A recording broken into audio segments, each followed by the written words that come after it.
चलिए आइए दोस्तों, अब हम यहाँ पे अपना नया चैप्टर स्टार्ट करने जा रहे हैं आईसीए मॉड्यूल बैच के अंदर। हमने जितने भी लेक्चर्स, जितने भी हम चैप्टर्स प्रोवाइड करते हैं, सारे के सारे लेक्चर्स को हम एक प्लेलिस्ट में ऐड करते हैं। प्लेलिस्ट में ऐड करने से ये होगा कि आपको एग्ज़ाम टाइम पे जो है वीडियोस को फाइंड आउट ना करना पड़े। प्लेलिस्ट आपके सामने होगी और आप किसी भी लेक्चर में, मतलब कि किसी भी क्वेश्चन में आपको डाउट है तो उसका आप डायरेक्टली वीडियो ओपन कर सकते हैं। इसलिए हमने एक प्लेलिस्ट बना रखी है।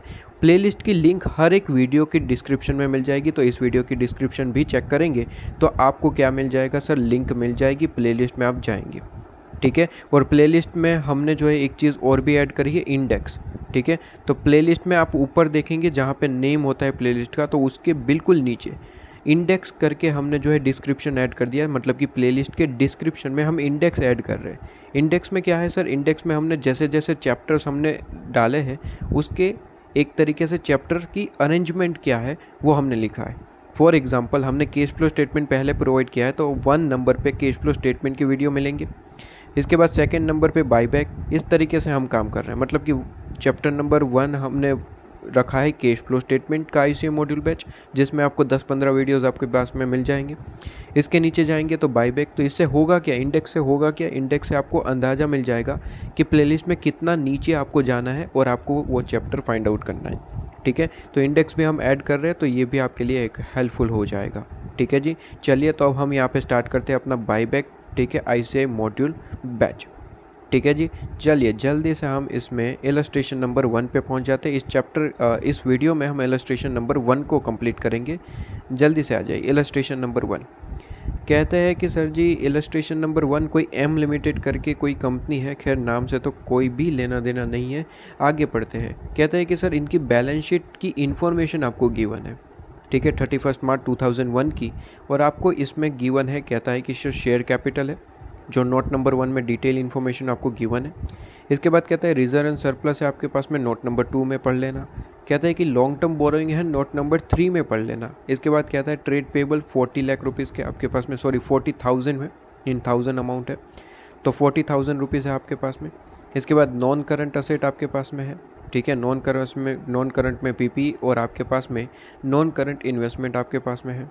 करंट असेट में भी इन्वेंट्री, ट्रेड रिसीवेबल और कैश एंड कैश इक्विवेलेंट आपको गिवन है, ठीक है। नोट्स टू द अकाउंट में जो शेयर कैपिटल लिखा था उसमें 2 तरीके की कैपिटल थी। कहते हैं कि सर एक इक्विटी शेयर कैपिटल थी और एक प्रेफरेंस शेयर कैपिटल थी, ठीक है जी, कोई दिक्कत नहीं है। इसमें कहता है कि सर इक्विटी शेयर कैपिटल आपके पास में कितने की है सर, 30 लाख की, मतलब कि 3000 और यहाँ पे 1000 में अमाउंट है, ठीक है। तो ये चीज़ भूलिएगा नहीं। मैं यहाँ पे 3000 बोल दूँ तो यहाँ पे ध्यान रहे सर, ये 3000 इन 1000 अमाउंट है, ठीक है। तो ये 30 लाख आपके पास में हो जाएगा, ठीक है सर। इसके बाद यहाँ पे 20, मतलब कि 2000 बोलूँ या फिर 20 लाख बोलूँ, ठीक है, इन 1000 अमाउंट है आपके पास में प्रेफरेंस शेयर कैपिटल, ठीक है। इसके बाद रिजर्व एंड सरप्लस में है कैपिटल रिजर्व, ठीक है। कैपिटल रिजर्व आपके पास में है 10,000। इसके बाद आपके पास में रेवेन्यू रिजर्व है आपके पास में। रेवेन्यू रिजर्व मतलब कि जनरल रिजर्व आपके पास में 4000 है। सिक्योरिटी प्रीमियम 500 और पीएनएल आपके पास में 1800 आपके पास में। इसके बाद कहता है लॉन्ग टर्म बोरोइंग में आपके पास में 10% वाले डिबेंचर्स है और आपके पास में प्रॉपर्टी प्लांट इक्विपमेंट में भी कुछ इन्फॉर्मेशन आपको दी है, ठीक है जी। मेन चीज़ नीचे है।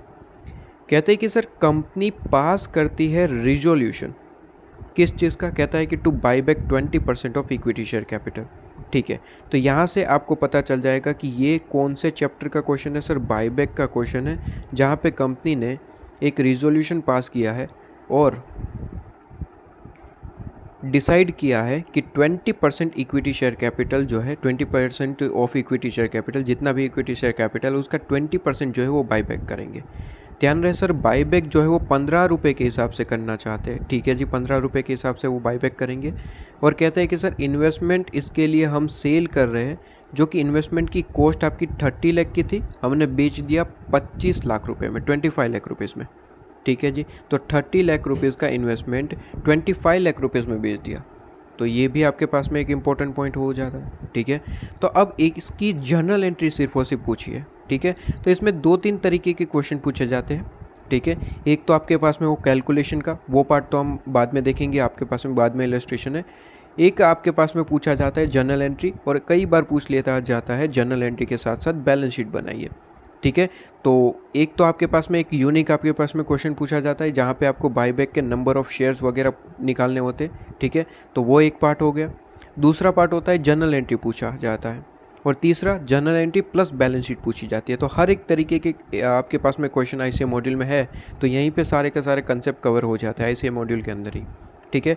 तो बाईबैक के लिए तो मेरे ख्याल से क्या ज़्यादा कोई प्रैक्टिस करनी नहीं पड़ती, क्योंकि हर एक तरीके के जो कंसेप्ट है वो आपके आईसीए मॉड्यूल के क्वेश्चन में ही कवर हो जाते हैं, तो इसमें ही आपको रिवीजन करना चाहिए, ठीक है। कहते हैं कि जनरल एंट्री आप जो है पास कर दीजिए, ठीक है जी। जनरल एंट्री पास कर देंगे, बहुत ज़्यादा सिंपल है। देखिए सबसे पहले तो कहता है सर बाईबैक कर रहे हैं, तो बाईबैक कितना कर रहे हैं? 20%, इक्विटी शेयर कैपिटल का 20%, ठीक है। कितनी इक्विटी शेयर कैपिटल है सर? 3 लाख शेयर्स की इक्विटी शेयर कैपिटल आपके पास में है।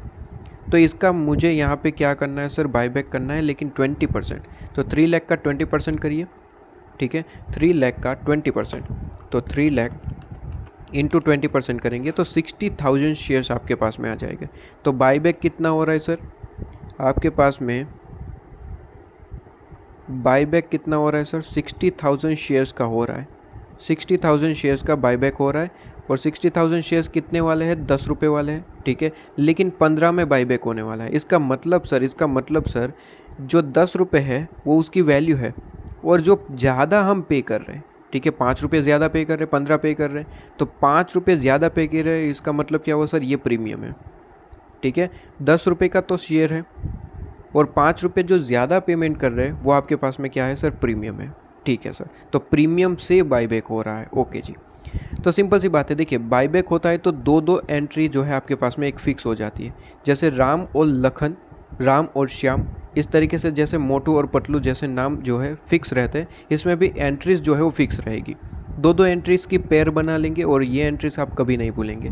सबसे पहले तो एक एंट्री जो बाईबैक करते हैं उसकी 2 एंट्री कर दो, ठीक है। बाईबैक की 2 एंट्री कौन सी सर? सबसे पहले बाईबैक करते हैं तो सीधी सी बात है, शेयर कैपिटल कम होना है, तो शेयर कैपिटल अकाउंट डेबिट, ठीक है। शॉर्ट में लिख रहा हूँ, ठीक है, डिटेल में अभी देखेंगे। Share capital account debit, premium वगैरह अगर पे करते हैं तो प्रीमियम डेबिट, ठीक है। और 2 आपके पास में क्या है sir? Equity share buyback account, ठीक है जी। इक्विटी शेयर बाईबैक अकाउंट, और buyback account debit to buyback account debit to bank account, ठीक है, टू बैंक अकाउंट। ये सबसे पहले 2 एंट्री तो बन ही जाएगी, ठीक है। 2 एंट्री तो बन जाएगी, जब बाईबैक करते तो ये दो एंट्री तो आपके पास में बन ही जाएगी, सीधी सी बात है। अच्छा, एक और पैर बनेगी, ठीक है। ये एक पैर है जिसमें 2 एंट्री की एकदम से पैर बनी रहती है, इसमें फिक्स रहता है आपके पास में, ठीक है। एक और पैर बनेगी, एक और दूसरी पैर कौन सी है सर? एक और पैर है आपके पास में प्रीमियम को राइट ऑफ करने का, ठीक है। प्रीमियम कैसे राइट ऑफ होगा? तो सिक्योरिटी प्रीमियम से राइट ऑफ कर देना। ये जो प्रीमियम आपने पे किया, ये सिक्योरिटी प्रीमियम आपके पास में बैलेंस शीट में अगर पड़ा हुआ है, तो उससे आप जो है क्या कर सकते हैं सर? इस प्रीमियम को राइट ऑफ कर दीजिएगा। और इसी के साथ CRR भी क्रिएट कर देना। CRR कहाँ से क्रिएट होता है? जनरल रिजर्व PNL से CRR क्रिएट हो जाएगा, ठीक है। तो ये आपके पास में एक प्रीमियम को राइट ऑफ करना और CRR क्रिएट करना, ठीक है। ये इनकी एक सेपरेट पैर है, ठीक है। ये हमेशा आप ऐसे ही याद रखिए कि सर इसके बाद यही करना है, ठीक है। ये पैर आपके पास में बन गई, और फिर आप जो है नॉर्मल जो भी एंट्रीज बनती है वो आपके पास में करते रहिए। ये 2 पैर तो आप एज इट इज़ याद रखेंगे। सबसे पहले एक पैर हम कंप्लीट करेंगे, इसके बाद दूसरी पैर कंप्लीट करेंगे, उसके बाद जो जनरल एंट्री आगे बनती है वो करेंगे, ठीक है। तो पहली पैर तो आपको ऐसे ही याद हो जाती है। सेकंड पैर में ध्यान रखिए सर, सिक्योरिटी प्रीमियम को राइट ऑफ करना है और CRR क्रिएट करना है, दोनों साथ में ही काम करेंगे, ठीक है। चलिए जल्दी से हम यहाँ पे पैर के हिसाब से ही काम कर लेते हैं। सबसे पहले हम क्या करेंगे? सबसे पहले हम जनरल एंट्री कर देते हैं। जनरल एंट्री में कोई आपके पास में जो है सीक्वेंस ज़रूरी नहीं है, आप अपने तरीके से जो है जनरल एंट्री पास कर सकते हैं, कोई दिक्कत नहीं है। लेकिन डेट वगैरह है तो डेट वगैरह अगर आपको गिवन है तो उसके हिसाब से काम चलना पड़ेगा, ठीक है। डेट नहीं है तो अपने सीक्वेंस के हिसाब से चलिए। जैसे कि यहाँ पे डेट वगैरह कुछ नहीं है, ठीक है, तो अपने सीक्वेंस के हिसाब से जो है अपने तरीके से जनरल एंट्री पास करिए, कोई दिक्कत नहीं। अच्छा, सबसे पहले तो हम सीक्वेंस नंबर 1 अपना जो पैर है वो कंप्लीट करेंगे। सबसे पहले सिक्योरिटी आपके पास में शेयर कैपिटल कम हो रहा है तो शेयर कैपिटल आपके पास में डेबिट कर देंगे, ठीक है। Equity share capital account debit, premium debit और 2 इक्विटी शेयर बाईबैक अकाउंट, ठीक है। सबसे पहले तो आप प्रीमियम से इशू कर रहे हैं, तो देखिए सबसे पहले जनरल एंट्री यही पास करेंगे, ये वाली equity share capital account debit, premium on buyback debit और 2 इक्विटी शेयर बाईबैक अकाउंट। और जैसे ही ये पैर हो जाती है, इसी के साथ दूसरी एंट्री आपके पास में हो जाएगी, ठीक है। एक ये 2 एंट्री की एक पैर है आपके पास में, तो ये 2 एंट्री हमेशा साथ साथ ही एंट्री करते रहिए, कभी आप जो है एंट्रीज भूलेंगे नहीं, ठीक है। तो buyback account debit to bank account, सबसे पहले ये एंट्री हमने लिख दी, अमाउंट नहीं लिखा, अभी एंट्री लिखी है, ठीक है। दोनों एंट्री एक साथ लिख दी, काम खत्म कर दिया, ठीक है। अब शेयर कैपिटल में तो ऑलवेज फेस वैल्यू का ही अमाउंट जाता है, मतलब कि 60,000 जो शेयर्स है, और इंटू 10 करेंगे, मतलब कि आपके पास में क्या आ जाएगा सर, 60,000 इंटू 10 6 लाख। ये अमाउंट इन 1000 है तो इस तरीके से दिखेगा, ठीक है। प्रीमियम 5 रुपये है तो 60,000 इंटू 5 करेंगे, यहाँ पे आपके पास में आ जाएगा 3 लाख, ठीक है। और टोटल मिला के आपके पास में 60,000 इंटू 15, टोटल हमें बाईबैक में देना कितना पड़ेगा सर, 9 लाख। 6 लाख रुपए कैपिटल का और 3 लाख रुपए हम प्रीमियम का, टोटल 9 लाख रुपए हमें देना होगा, ठीक है। और इसे पेमेंट कर देंगे सर, तो यहाँ पे कहता है buyback debit to bank, payment कर दिया 900, ठीक है। ये पैर ख़त्म, दूसरी पैर ले लो। दूसरी पैर क्या है सर, सिक्योरिटी प्रीमियम आपके पास में शेयर हम जो है क्या करेंगे सर, राइट ऑफ करेंगे। अगर प्रीमियम से हमने जो है बाईबैक किया है तो उसे राइट ऑफ करना पड़ेगा, सीधी सी बात है। तो राइट ऑफ कैसे करेंगे सर, क्वेश्चन में देखेंगे सिक्योरिटी प्रीमियम अकाउंट अपने पास है क्या, रिजर्व एंड सरप्लस में देखेंगे सिक्योरिटी प्रीमियम अकाउंट है, आंसर इज यस है, तो उससे ही राइट ऑफ कर लेंगे। आपके पास में कितना है सर, 500, सिक्योरिटी प्रीमियम 500 आपके पास में पड़ा हुआ है, और उसे हमें चाहिए कितना सर, हमें तो चाहिए 300, तो हो जाएगा बड़े आराम से, ठीक है। तो security premium account debit to premium on आपके पास में बाईबैक, ठीक है। तो security premium account debit to premium on buyback 300 हम यहाँ से निकाल लेंगे। वैसे 500 पड़े हुए, हमें तो 300 की ज़रूरत है, ठीक है।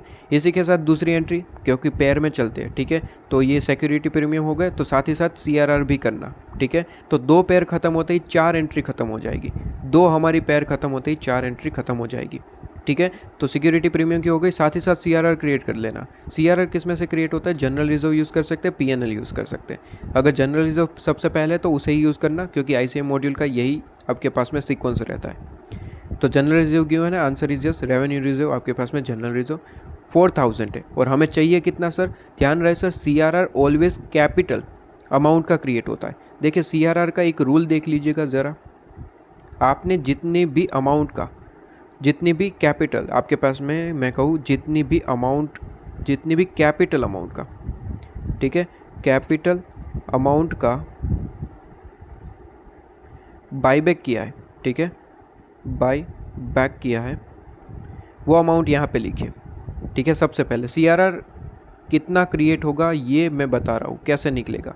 तो सीधी सी बात है, देखिए सबसे पहले तो कितनी कैपिटल का, ठीक है, कितनी कैपिटल अमाउंट का बाईबैक किया है वो सबसे पहले लिखिए, कैपिटल अमाउंट, ठीक है, इसमें प्रीमियम मत लेना, कैपिटल अमाउंट। जैसे कि इस एग्जांपल की बात करूं तो यहाँ पे कितना कैपिटल अमाउंट है, 60,000 शेयर्स और 10 रुपये, मतलब कि 6 लाख, तो यहाँ पे 6 लाख लिखो, ठीक है। प्रीमियम नहीं, सिर्फ और सिर्फ क्या लेना है सर, कैपिटल अमाउंट, ठीक है।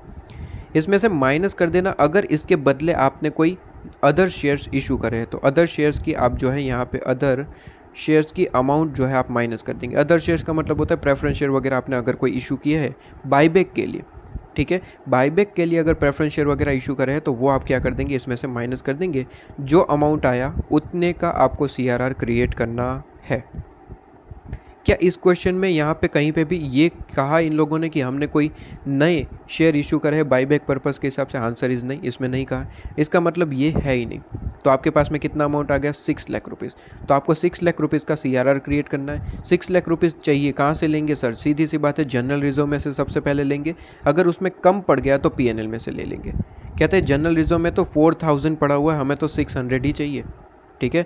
आपके पास में 4000 पड़ा हुआ है, हमें तो कितना चाहिए, 600 ही चाहिए, सफिशिएंट अमाउंट है जनरल रिजर्व में, कोई दिक्कत नहीं है। तो जनरल रिजर्व अकाउंट डेबिट, लेकिन यहाँ पे वर्ड जो लिखा है वही लिखेगा, रेवेन्यू रिजर्व। तो रेवेन्यू रिजर्व अकाउंट डेबिट और टू CRR अकाउंट, आपके पास में कैपिटल रिडेम्पशन रिजर्व अकाउंट 600। पैर का काम खत्म हो गया। अब आगे बात करेंगे, अब आगे क्या ही बात करेंगे सर, एक ही एंट्री बाकी है आपके पास में, जो इन्वेस्टमेंट हमने बेच दिया, लॉस पे बेचा, ठीक है। तो देखिए सीधी सी बात है, बेचा है तो पैसा तो मिला होगा, बैंक अकाउंट डेबिट, लेकिन आपके पास में सर पैसा कितना मिला, 25 लाख, ठीक है। तो सबसे पहले देखिए बैंक अकाउंट डेबिट कितना मिला सर, 25 लाख, ठीक है, 25 लाख रुपीज़। उसके सामने इन्वेस्टमेंट गया कितने का, 30 लाख। इन्वेस्टमेंट एसेट होता है और कम होता है तो उसे हम क्रेडिट करते हैं। तो टू इन्वेस्टमेंट, इन्वेस्टमेंट गया कितने का सर, 30 लाख रुपीज़ का। तो पैसा 25 लाख रुपए मिला, गया 30 लाख रुपीज़ का, तो डिफरेंस क्या कहाँ आ रहा है सर? डेबिट साइड डिफरेंस आ रहा है कितने का सर? 5 लाख का। क्या होगा सर? सीधी सी बात है, आपके पास में प्रॉफिट एंड लॉस अकाउंट, सीधी सी बात है, सिंपल सी बात है, ठीक है। या फिर आप लॉस ऑन सेल, आप ऐसे भी वर्ड लिख सकते हैं, या फिर प्रॉफिट एंड लॉस अकाउंट भी लिख सकते हैं। तो प्रॉफिट एंड लॉस अकाउंट ही लिखिए, आईसीआई मॉड्यूल वही प्रिपेयर कर रहा है तो हम भी वही लिखेंगे, ठीक है जी, काम खत्म। तो ये आपके पास में एंट्री खत्म हो जाएगी, ठीक है। तो सारी की सारी एंट्री आपके पास में इलस्ट्रेशन नंबर 1 में खत्म। बस पैर ध्यान रखिए, ये पैर, 2 पैर तो आप सबसे पहले क्रिएट कर लेंगे, उसके बाद जो भी एंट्री बचती है वो हम कर लेंगे, ठीक है। जो भी एंट्री बचेगी, मतलब ये दूसरी कौन सी एंट्री बचेगी? दूसरी एंट्री आपने कोई सेल वगैरह किया है, या फिर कोई अदर शेयर्स वगैरह, प्रेफरेंस शेयर वगैरह इशू करा है, डिबेंचर वगैरह इशू करा है, उसकी एंट्री बचेगी। क्योंकि बाईबैक से रिलेटेड ये 4 ही एंट्री मेन रहती है, ये 4 एंट्री खत्म मतलब कि बाईबैक का काम खत्म, ठीक है। फिर उसके अलावा जो भी अदर इन्फॉर्मेशन है वो आपको कलेक्ट कर लेनी है और उसकी एंट्री कर देनी, काम खत्म, ठीक है। तो इलस्ट्रेशन नंबर 1 कंप्लीट।